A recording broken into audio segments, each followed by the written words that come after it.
할렐루야. 여러분 한 주간 동안 잘 지내셨습니까? 여러분 하나님의 은혜가 계속적으로 흘러가고 있습니다. 여러분 성전에서 에스겔서 47장 말씀 보면 성전에서 하나님의 놀라우신 은혜가 특별히 성령님의 그 충만하심이 계속 흘러가고 있습니다. 여러분 기억하시고 이번 한 주간 동안 하나님의 은혜 가운데 승리하시는 우리 성도님들 되시기를 간절히 소원합니다. 여러분 영화 중에서요 스틸 라이프라는 영화가 있습니다. 여러분 이 영화는 우베르토 파솔리니가 감독한 영화인데요. 여러분 이것은 베니스 국제 영화제에서 감독상을 받은 영화입니다. 여러분 이 영화의 주인공은요 아주 검소하고 정갈한 분이에요. 결혼을 하진 못했습니다. 계속적으로 자기의 삶을 아주 멋지게 풀어내는 중년 남성인 존 메이인데요. 여러분 그는요 런던의 캐닝턴 구청 소속으로 22년 동안 공무원을 한 분입니다. 자, 그런데 그가 하는 일이 무엇인지 아십니까? 여러분 무연고자들 있죠. 무연고자들이 있는데 그들이 고독사를 하게 됩니다. 죽게 되는 거죠. 자, 그러면 직접 가서 현장을 정리하고 죽은 이의 마지막을 정리해 주는 역할을 합니다. 자, 그런데 보통 여러분 고독사인 경우가요. 가족들에게 아무리 연락을 해도요. 오지를 않는 거예요. 그러면 어떻게 할까요? 여러분 이 존 메이가요. 혼자서 가서 이제 장례를 치르는 사람들과 함께 그 모든 것들을 마지막까지 감당합니다. 특별히 이제 집의 유품을 정리하면서 그 속에서 이분이 누구일까를 예측을 하고 그것을 또한 추도사에 그것을 고백하면서 마지막까지 존중과 배려를 가지고 이 고독사 한 사람들을 섬겨주는 역할을 했습니다. 자, 그런데 갑자기 문제가 생겨버린 것입니다. 어느 날요 정리해고가 통보가 된 거예요. 이유는 이러했습니다. 구청의 인원을 감축하는 결정이 났다는 것 하나하고 두 번째는 이분이 하도 꼼꼼하니까 하나하나를 다 보면서 그것을 진행하다가 보니까 너무 느린 거예요. 그러다 보니 그것으로 인해서 정리해고를 하게 됩니다. 자, 이제 마지막으로 이제 고독사 하신 분을 이제 정리를 하는 가운데 자기 집 맞은편에 있는 건물에 살던 빌리 스토크라는 사람의 죽음을 최선을 다해서 이제 섬겨줍니다. 근데 어떻게 됐냐면 가족 중에 딸인 켈리하고요 연결이 됐어요. 연락이 돼서 이제 나중에 어떻게 되기 시작을 하냐면 그가 한 번도 결혼을 하지 않았던 분인데 사랑을 하기 시작하고 인생의 모든 색감이 달라지기 시작하는 그런 시야를 얻게 됩니다. 자, 그런데요. 문제는 주인공이 끝내는 차에 치여서 죽게 되는 것이 문제가 생겼어요. 근데요, 굉장히 감동스러운 일이 일어납니다. 그가 죽자마자 여러분 이 감독은 어떤 생각을 갖고 있었냐면 여러분 이렇게 지금 이 주변에 많은 사람들이 있죠. 저들이 다 누구일까요? 바로 무연고로 죽었던 고독사했던 사람들이 한 사람 한 사람들 모여들기 시작을 하더니 나중에 이 존 메이를 위로하고 격려하는 바로 그 이야기로 영화가 마쳐집니다. 제가 저 영화를 보면서 요즘 1인 가구가 얼마나 많이 늘어나는지 몰라요. 특별히 이 존 메이라는 사람, 특별히 많은 죽음에 대한 사람들 그냥 대충 그 뒤에 사람은 완전히 대충 처리해 버리거든요. 근데 이 존 메이는 어떻게 하냐면 존중과 배려를 가지고 마지막까지 그 죽은 사람을 마지막까지 정성을 다해서 섬기는 그 모습 속에 이게 우리 그리스도인들이 어디로 가야 될지 어떤 방향으로 삶을 살아가야 될지 함께 고민하는 그런 시간들을 좀 가졌습니다. 여러분 뭘 말하고 있습니까? 여러분에게는 이렇게 존 메이와 같이 배려와 존중으로 여러분을 섬겨주는 분들이 계십니까? 여러분 이것은 얼마나 중요한지 몰라요. 이것이 우리의 삶 속에 참 중요한데요. 근데 여러분 영화 제목처럼 스틸 라이프야. 스틸 라이프가 뭐냐면 여러분 혹시 정모라 그리는 거 보셨습니까? 물건을 여기다 놓고요. 그림을 그리는 거예요. 움직이지를 못하죠. 스틸 라이프가요. 그런 뜻이 있어요. 아무것도 움직이지 못하고 그냥 가만히 있는 것. 꼭 마치요. 지금 코로나19로 힘들어하고 아파하는 거예요. 꼭 움직이지도 못하고 이러지도 못하고 저러지도 못하는 이 광야의 시간을 보내고 있는 것 바로 그것과 똑같은 것이 바로 이 스틸 라이프의 제목입니다. 여러분은 어떠하십니까? 이렇게 어떤 것도 할 수 없는 이런 광야의 시간 속에 내 힘으로 무엇인가를 풀어낼 수 없는 이 광야의 시간 속에 여러분들은 어떻게 보내고 계십니까? 근데 여러분, 이 광야라는 시간은요, 꼭 나쁜 것만은 아닌 것 같아요. 우리의 인생 속에 고통만은 주는 것은 아닌 것 같습니다. 여러분, 성경을 말씀을 쭉 읽다가 보면 하나님은 이스라엘 백성들을, 특별히 믿음의 조상들을 잘 건강하게 성장시키기 위해서, 성숙시키기 위해서 꼭 하시는 것이 있었습니다. 그게 뭐냐면 광야로 내모시는 거예요. 여러분 잘 알고 계시는 속임수의 대명사인 야곱이 있습니다. 그 야곱이 끝내 어떻게 합니까? 그가 도망가게 되죠. 팥죽 한 그릇 그 형에게 팔고 장자의 그 권을 얻고 실제로 장자의 축복권을 자기가 받습니다. 그러면서 어떻게 돼요? 나중에 도망가다가 어디에 있어요? 베델이라는 광야에서 하나님의 천사들을 만나게 됩니다. 여러분 잘 알고 계시는 모세는요, 자기 힘으로 민족을 구원하려고 그랬어요. 근데 여러분, 그렇게 자기 힘으로 구원하는 게 아니라 하나님의 힘으로 구원해야 되는 것을 알지 못했던 이 모세를 하나님께서 어떻게 합니까? 미디안 광야에서 40년 동안 광야 생활을 하게 됩니다. 여러분 잘 알고 계시는 예수님도요, 복음을 증거하시기 직전에 여러분 광야에서 그 사탄의 유혹을, 그 사탄의 시험을 물리치십니다. 여러분 또 잘 알고 계시는 사도 바울은요, 하나님께서 그를 이방인의 빛으로 세우신 후에 바로 그 일을 감당하지 못했어요. 3년 동안 아라비아 광야에서 하나님을 만나는 그 영성의 그 체험을 하는 그 시간들이 있었던 것입니다. 광야의 시간이 누구를요? 믿음의 조상들을, 믿음의 사람들을 만들어낸 것입니다. 여러분, 우리는 이 코로나19의 이 시대 가운데, 이 광야의 시간을 보내는 이 시간 가운데 하나님께서 이 시간을 통해서 우리에게 가르쳐주고 싶은 것들이 있는 것 같습니다. 그것이 무엇일까요? 먼저 첫 번째로요, 하나님은 우리가 여러분 이 보내는 이 광야의 시간을 통해서 순종이 무엇인지를 가르쳐주고 싶어 하십니다. 여러분 오늘 말씀 신명기 8장 11절 말씀인데요, 우리 같이 한번 읽어보도록 하겠습니다. 내가 오늘 시작. 내가 오늘 명하는 규례를 지키지 아니하고 내 하나님 여호와를 잊어버리지 않도록 삼갈지어다. 아멘. 여러분 오늘 말씀에 보면 하나님께서 우리에게 명령하신 것이 있습니다. 뭘요? 명령과 법도와 규례를 명령하셨대요. 자, 그러면서 여러분 이거를 뭐 하라고요? 지키라는 거예요. 이걸 다른 말로 표현하면 하나님의 말씀을 어떻게 하라고요? 순종하라는 것을 말하고 있는 것입니다. 자, 여러분 오늘 말씀 속에 우리가 하나 생각해 봐야 되는 것이 있어요. 하나님의 말씀을 순종해야 되는데 어떤 문제가 생겼어요? 하나님의 말씀을 순종하지 않으니 누구를 잊어버렸다고요? 여호와를 잊어버렸다는 거예요. 하나님을 잊어버렸다는 것입니다.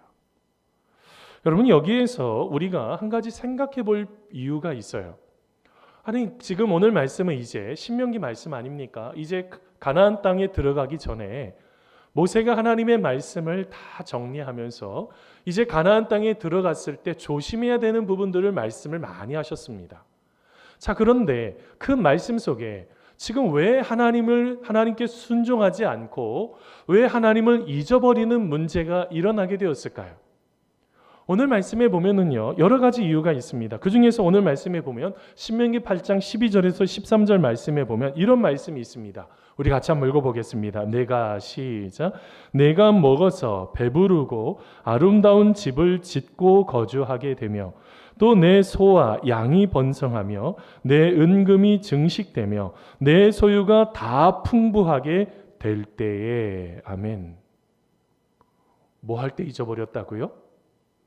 오늘 말씀 보니까 배가 부르고 아름다운 집을 지을 정도로 많은 돈이 있고 그 다음에 내 소와 양이 점점점 많아지고 내 은금이 증식돼서, 한마디로 말하면 내 모든 소유가 많아졌을 때 어떻게 했다고요? 하나님을 잊어버렸다는 것입니다. 여러분 여기에는 좀 심각한 문제가 하나가 일어납니다. 여러분 우리가 이 재물을, 이 소유를 벌게 하신 분이 누구이십니까? 이것을 벌 수 있는 지혜와 능력을 주신 분이 누구인가요? 하나님이시죠. 하나님께서 그것을 벌 수 있도록 지혜와 능력을 주신 것입니다. 여러분 신명기 말씀 8장 18절 말씀 상반절만 한번 읽어보겠습니다. 같이 한번 읽어보겠습니다. 시작. 내 하나님 여호와를 기억하라. 그가 내게 재물 얻을 능력을 주셨습니다. 아멘. 여러분, 우리가 지금 가지고 있는 소유와 이 모든 것들, 하나님께서 그 재물을 얻을 수 있는 능력을 주셨다는 거예요. 어떤 기술을 주시고 지혜를 주시고 능력을 주셔서 이 모든 소유가 하나님께서 우리에게 주신 것인 거예요. 그런데 문제가 하나가 생겼습니다. 어떤 문제가요? 그 풍부한 그 소유 때문에 무엇하냐고요? 즐기느냐. 그 풍부한 소유 때문에 아니면 더 많은 것을 얻으려고 무엇해요? 하나님을 잊어버리는 문제가 생겨버린 것입니다. 그러니 하나님은 어떻게 할 수밖에 없는 거예요? 하나님을 다시 기억하도록 광야로 내모시는 것입니다. 저는 이 말씀을 보면서 생각이 참 많아졌습니다. 여러분, 왜 코로나19가 이렇게 많은 어려움 속에서 힘들어하고 있을까? 여러분, 우리는 많은 소유 때문에 풍부한 여러 가지 물건 때문에 정작 하나님을 잊어버리지는 않으셨습니까? 가장 소중한 우리 하나님을 잊어버리고 나의 삶에 더 중요하다고 생각했던 어떤 것을 따라서 우리의 삶은 가고 있지는 않습니까? 오늘 말씀을 통해서 하나님이 말씀하시는 게 무엇입니까? 우리가 풍부할 때, 잘 될 때, 좋은 스펙이 쌓일 때, 여러 가지 영광이 쌓이고 지위와 명성이 높아질 때, 이때 조심하셔야 된다는 것입니다. 왜요? 하나님을 잊어버리기 때문에요. 이것은요, 마귀에게 기회가 되는 것입니다. 그 풍부한 것 때문에 하나님을 잊어버리고 어떻게 하는 것입니까? 하나님이 기뻐하시지 않는 것을 통해서 우리의 마음을 끊임없이 무너뜨리게 되는 것이죠. 여러분, 그래서 어떻게 합니까? 자신이 한 일이 최고라고 생각을 하고 자꾸 완벽하다고 생각해서 우리의 삶을 하나님을 기억하지 못하게 하고 자꾸 방심하게 만드는 것입니다. 여러분, 여기에서 우리가 생각해야 되는 것이 있습니다.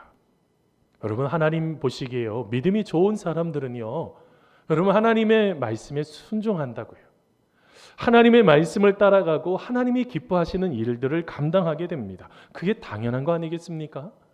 자녀라면요, 순종하는 삶이 가장 중요한 거예요. 아버지가 말하고 있는 것이 있는데, 아버지가 기뻐하시는 것이 있는데 내가 내 삶대로, 내 원하는 대로 삶을 살아간다면 어떻게 그것을 자녀라고 말할 수가 있겠어요? 여러분, 저는 목회를 하면서요, 참 많은 다양한 사람들을 만나게 됩니다.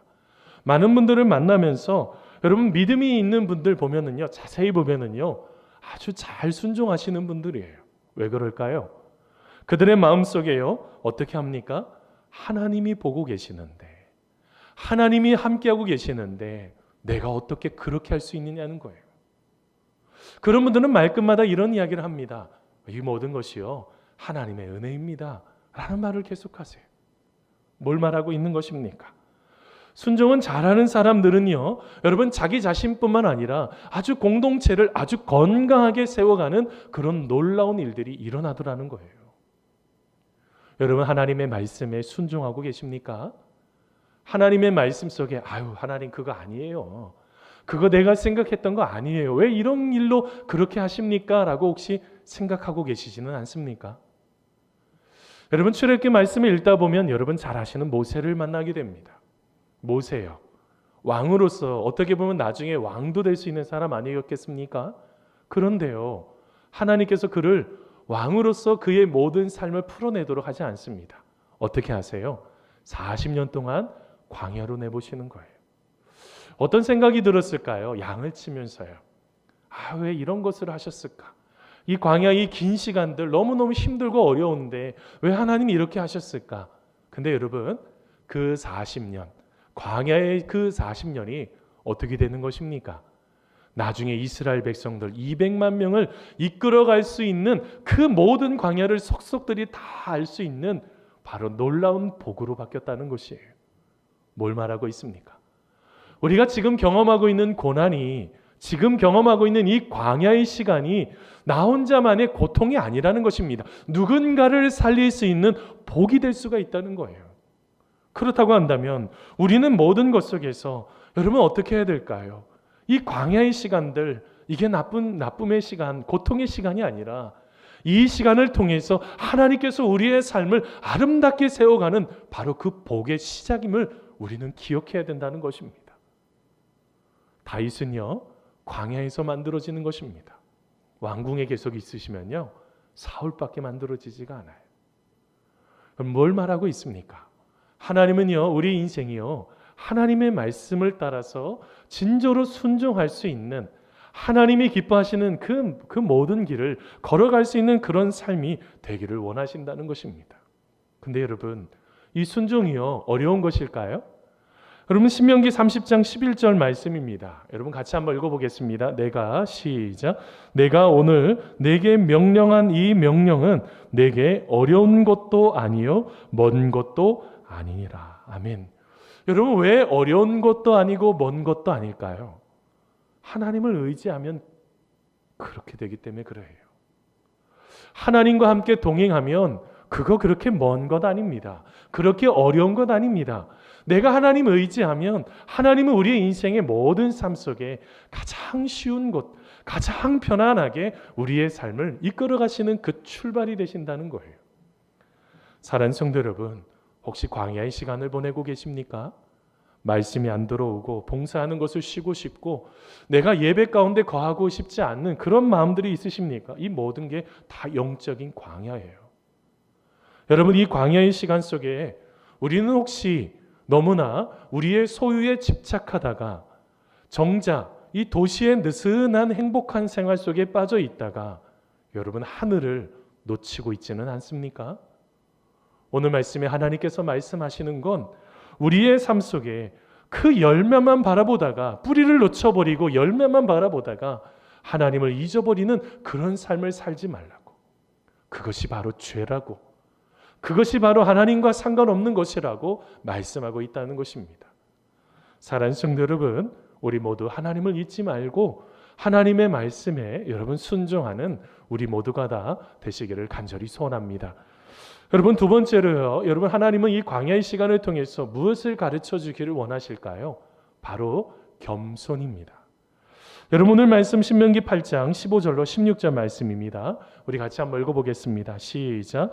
너를 인도하여 그 광대하고 위험한 광야 곧 불뱀과 전갈이 있고 물이 없는 건조한 땅을 지나게 하셨으며 또 너를 위하여 단단한 반석에서 물을 내셨으며 내 조상들도 알지 못하던 만나를 광야에서 내게 먹이셨나니 이는 다 너를 낮추시며 너를 시험하사 마침내 내게 복을 주려 하심이었느니라. 아멘.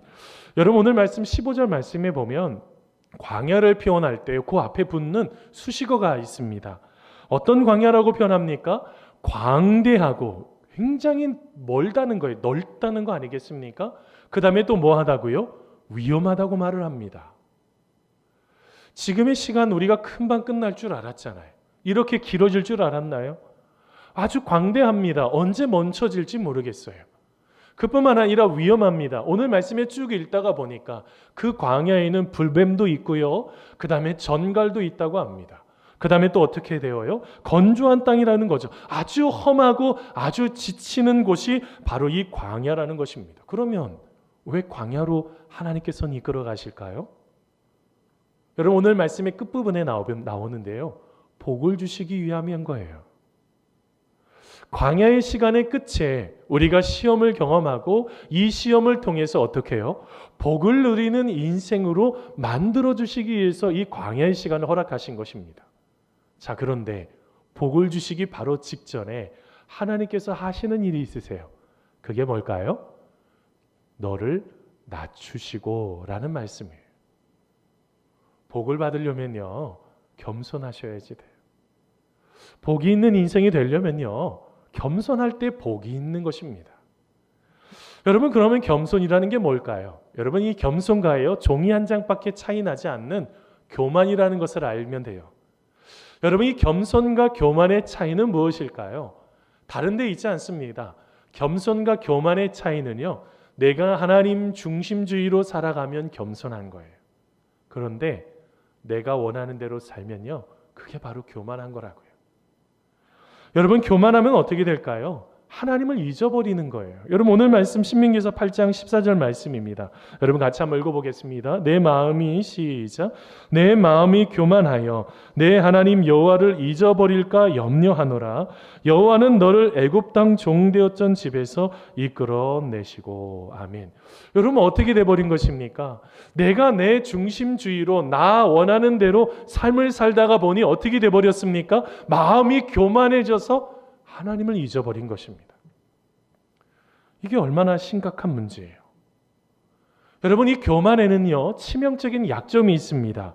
나에 대한 우월감으로 다른 사람을 배려하지 못하는 문제가 생깁니다. 다른 사람을 무시하고 멸시하고 내가 원하는 방향으로 틀어가려고 하는 문제가 생겨버려요. 그뿐만 아닐까요? 교만은요, 여러분, 대부분 아나무인의 태도로 나타납니다. 공격적이고 분리적이고 차별적이고 자기 중심적인 삶으로 나타납니다. 교만은 그러합니다. 자, 그런데 여러분, 이 교만한 사람들, 여러분 주위에 성공할 때 와 하면서 여러분 박수 쳐주십니까? 아니요. 그들이 하고 있는 모든 것이 무익해져 버릴 때가 참 많습니다. 분명히 성공한 것인데, 분명히 잘 된 것인데 저가 어떤 술수를 썼을 거야 라고 말하면서 그 모든 것들을 건강하게 풀어내지 못하는 문제가 생깁니다. 그게 바로 교만할 때 나타나는 거죠. 근데 여러분, 겸손은 어떠한 것일까요? 여러분, 겸손은요, 하나님과 이웃에게 하고 있는 모든 일들 가운데 하늘의 향기가 나타나기 시작합니다. 모든 사람들이 한 사람 한 사람씩 세워지기 시작합니다. 겸손한 자를 통해서 하나님은 바로 역사하시기 시작을 하시는 것이죠. 여러분, 왜 그럴까요? 여러분, 이 겸손이라는 뜻은요, 비옥한 땅을 의미하는 라틴어 후무스에서 나타났습니다. 뭐라고요? 겸손한 땅이라는 거예요. 여러분, 안토니 블룸은요, 이 겸손은 땅과 같다고 표현을 하는데, 여러분, 땅은 무엇이에요? 땅 안에 있으면 땅에는 좋은 것만 있는 게 아니라 어떨 때는 쓰레기도 버려지고 많은 것들이 다 버려지죠. 그런데 이 쓰레기와 같은 것들이 막 쌓여도 나중에 다 어떻게 해요? 시간이 좀 굉장히 오래 걸릴 뿐이지 나중에는 다 어떻게 할까요? 그것을 재생산하고 깨끗하게 바꾸는 것이 바로 이 겸손이라는 거예요. 하나님이 사용하시는 성경 말씀에 나타나는 많은 사람들이요, 모난 사람들도 분명히 있습니다. 그런데 하나님께서 어떻게 하실까요? 그의 인생을 가면 갈수록 겸손하게 만드시는 거예요. 그렇게 하면서 어떻게 할까요? 하나님께서 원하시는 그 모든 것들을 나눌 수 있도록 만드시는 은혜가 있습니다. 여러분, 하나님은요, 겸손한 우리를 통해서 하나님의 사랑을 나누시기를 원하고 계세요. 여러분, 프랭크 루박이라는 분이 있습니다. 권능의 통로라는 책에 보면 이런 이야기를 하십니다. 그분에게는 손이 없으나 내 손으로 오늘 그분의 일을 할 수 있네. 그분에게는 발이 없으나 우리의 발로 사람들을 그분의 길로 인도하네. 그분에게는 혀가 없으나 우리의 혀로 사람들에게 그분이 어떻게 죽으셨는지를 얘기하네. 그분은 전능하시나 우리의 도움으로 사람들은 그분의 곁으로 인도하네 라는 글귀가 있습니다. 우리 주님께서는 손과 발과 혀가 없으시죠. 그런데 겸손한 바로 우리의 손과 발과 혀를 통해서, 언어를 통해서 우리 주님께서는 사랑을 나누고 하나님의 그 자리를 대신하여 하나님의 기뻐하심을 나누는 그런 인생이 되기를 원하신다는 것입니다. 그런 삶이 되기 위해서 하나님은 아무것도 없고 내 힘으로 어떻게 할 수 없는 그 광야의 시간으로 몰아가신다는 것입니다. 왜요? 겸손해야지 쓸 수 있기 때문에요. 사랑하는 성도 여러분, 우리의 삶이 하나님 보시기에 겸손해서 하나님이 기뻐하시는 일들을 하나씩 하나씩 완성하고 이루어가는 진정으로 그리스도의 향기가 나타나는 우리의 삶이 되시기를 간절히 소원합니다. 여러분, 마지막으로요, 하나님은 광야의 시간을 통해서 무엇을 가르치길 원하실까요? 말씀을 따라 살아가는 삶이 되기를 원하십니다. 여러분, 오늘 말씀 신명기 8장 18절 말씀입니다. 우리 같이 한번 읽어보겠습니다. 내 하나님, 시작. 내 하나님 여호와를 기억하라. 그가 내게 재물 얻을 능력을 주셨습니다. 이같이 하심은 내 조상들에게 맹세하신 언약을 오늘과 같이 이루려 하심이니라. 아멘. 여러분, 얼마 전에 그 페이스북 친구이신 목사님 중에서 라스베가스에 있는 목회하시는 목사님이 있습니다. 그 목사님께서 한 사진들을 이렇게 쭉 게시하면서 이 광야의 시간들을 쭉 걸으면서 느꼈던 것을 묵상하면서 적어놓은 글을 보게 되었습니다. 내용에 보면 이런 내용입니다. 모든 혼란스럽고 어려운 시간도 지나간다. 내 인생에서 이토록 고독했던 때가 또 있었나. 앞으로 오는 시간도 이겨내고 싶다.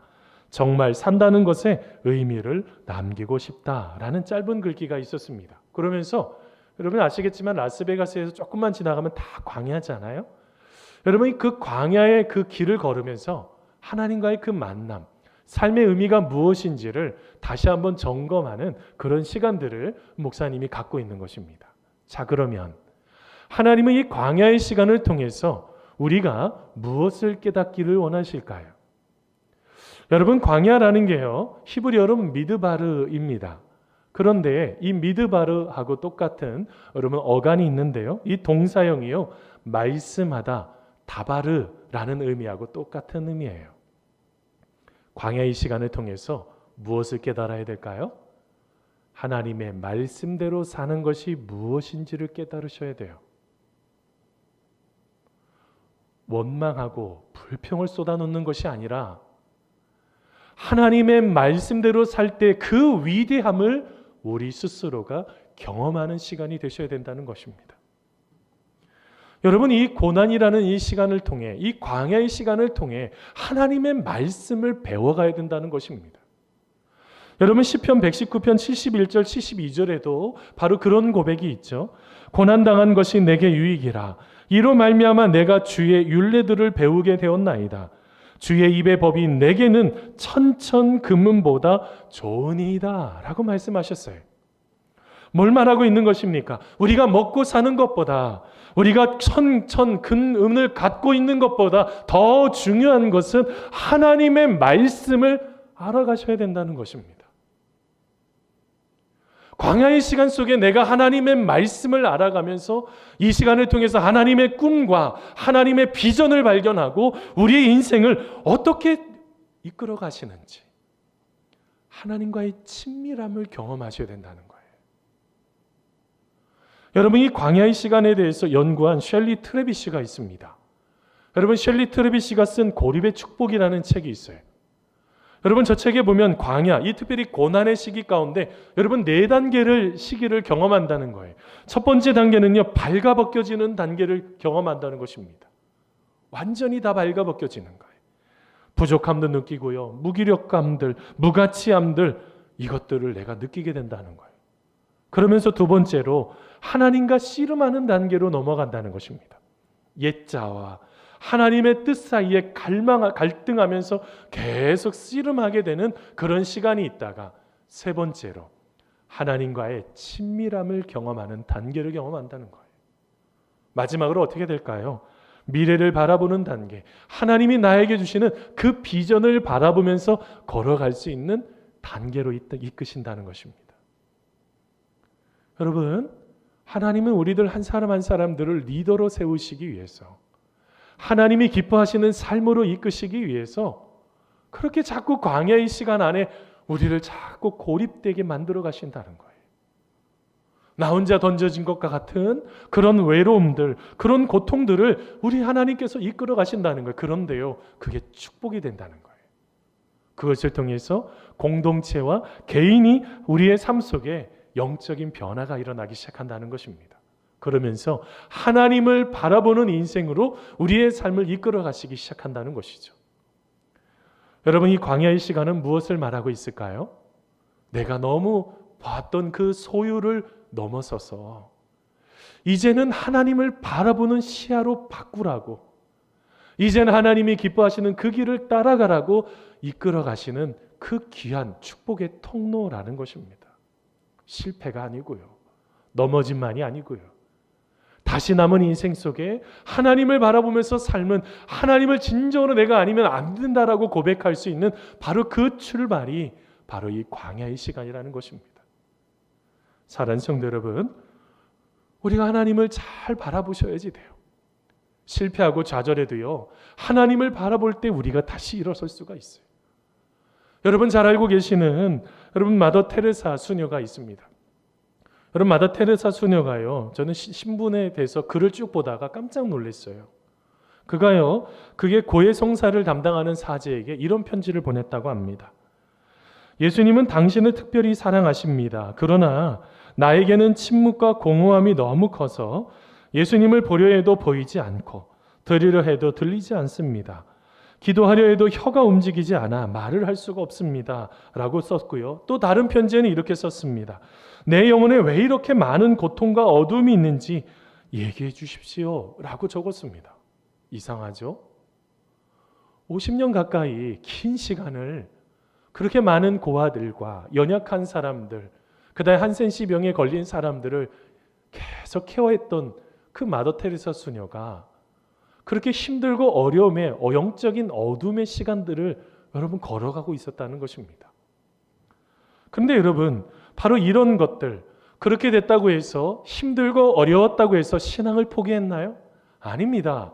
하나님께서 그에게 맡겨주신 그 모든 것들, 하나님을 향한 그 지향성을 절대로 놓치지 않았다는 것입니다. 하나님이 느껴지지 않아서 그의 마음속에 힘들어서 이제 내가 하나님 없이 살아도 되겠다라고 말하지 않았던 것입니다. 어떻게 했던 거예요? 마지막까지도 지금 신앙의 영적인 어둠의 터널을 걸어가고 있지만, 광야의 시간을 걸어가고 있지만 분명한 것은 하나님이 계시는데 나에게 분명하게 얘기하지 않으셔도 내가 하나님과 함께하고 있다는 이 모든 것들을 놓치지 않고 그 모든 것들을 감당했다는 것입니다. 사랑하는 성도 여러분, 우리의 삶 속에 하나님이 느껴지지 않으십니까? 마음이 힘드십니까? 하나님이 말씀하지 않는 것 같아서 하나님께서 나에게 지금 따뜻하게 다가오지 않아서 힘드십니까? 그래도요, 우리가 하나님을 향한 그 지향성을 놓치지 마시고 마지막까지 우리와 함께 하실 그 하나님 기대하시면서 믿음으로 감사함으로 나아가는 우리 모두가 다 되기를 간절히 소원합니다. 여러분, 말씀을 맺히면서요, 여러분 퍼펙트 스톰이라는 단어 들어보셨습니까? 원래는 태풍이 하나인데요, 이게 갑자기 태풍이 두 개가 같이 합쳐주는 거예요. 굉장한 것이 돼버리죠. 미국의 예전에 카타나라는 그 지역을 강타한 적이 있습니다. 난리가 났었습니다. 뭘 말하고 있어요? 여러분, 이게 굉장한 위력이 나타나게 되는 거죠. 한 개가 아니라 두 개, 그 다음에 자연재해까지 이것저것 막 일어나는 것을 바로 이 기상용어가 퍼펙트 스톰입니다. 근데 여러분, 이것은요, 경제에도 사용이 되기 시작해요. 갑자기 재정 위기가 나타나기 시작하더니 경기도 침체가 되고요, 자연재해까지 지금 꼭 지금의 시대가 여러분 퍼펙트 스톰 아니에요? 자, 그런데 우리가 이 시기 가운데 어떻게 해야 될까요? 하나님을 기억하셔야 돼요. 그 문제만 자꾸 바라보면서 무너지는 것이 아니라 내가 잊어버렸던 하나님을 기억하셔야 된다고요. 다시 나에게 능력을 주시는 주님을 만나셔야 돼요. 다시 나의 인생의 모든 것을 세워가실 그 주님을 만나셔야 된다는 것입니다. 사랑하는 성도 여러분, 우리 인생이 힘들리십니까? 오늘 말씀에 주님은 그 모든 것들을 다 알고 계셨어요. 그 축복의 땅 가나안 땅에서 소유가 늘어나고 나의 모든 것이 늘어날 때 하나님을 잊어버리는 그런 삶 속에 살아갈 수 있었던 것, 이제 그렇게 살면 안 된다고 했던 그 모든 말씀을 그들이 놓쳐버렸던 것입니다. 사랑하는 성도 여러분, 이제 다시 우리가 하나님께로 돌아가는 우리가 되기를 간절히 소원합니다. 다시 하나님의 말씀에 순종하고 다시 하나님의 기뻐하심이 어디 있는지 우리의 삶을 겸손하게 만들어 하나님이 기뻐하시고 하나님이 원하시는 그 일을 이루어가는 우리 모두가 다 되기를 간절히 소원합니다.